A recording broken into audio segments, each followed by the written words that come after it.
Die konferensie het ten doel om aan kwessies aandag te gee wat internasionale studente by Suid-Afrika se tersiêre instellings raak. Binnelandse Sake Minister Malusi Gigaba het egter studente gerusgestel. So as the custodian of international migration in South Africa, I have an interest in minimizing obstacles for you to apply your skills in South Africa while you reside here.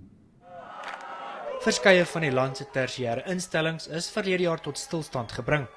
Studente het kapsie gemaak teen die koste van 'n graad kursus. Die nuwe vlag, sogenaamde Peace Must Fall betogings, dreig intussen weer. Studente-aktiviste het die kommissie wat die koste van opleiding moet ondersoek tot September tyd gegee om terugvoer te gee. Gigaba het studente verseker dat hulle daarop geregtig is om eise te stel, maar waarsku dat hulle leiding moet kry om 'n werkbare toekoms vir almal te skep. They seek causes to embrace, struggles to wage. They've got energy, they've got passion for those struggles. It is incumbent upon society as a whole not to blunt the militancy of youth, but at the same time to guide it, to harness it. Die minister sê armoede en ongelykheid is steeds aan die orde van die dag en niemand weet werklik hoe om die probleme op te los nie. Joseph Stiglitz says poverty and inequality are not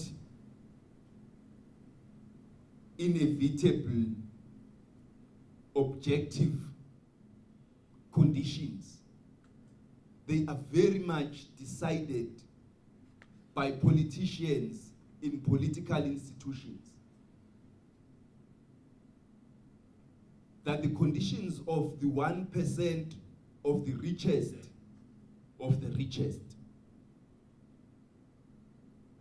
become the political ideas of society which reinforces the poverty of the 99% of the poor. So how do we deal with those challenges on the African continent?